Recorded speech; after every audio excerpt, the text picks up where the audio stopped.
जिनके नाम से मैं दिन की शुरुआत करता हूँ, जिनके नाम से मैं दिन की शुरुआत करता हूँ।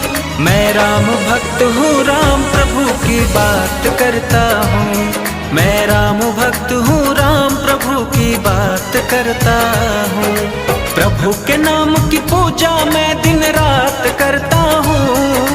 प्रभु के नाम की पूजा मैं दिन रात करता हूँ। मैं राम भक्त हूँ, राम प्रभु की बात करता हूँ। मैं राम भक्त हूँ, राम प्रभु की बात करता हूँ।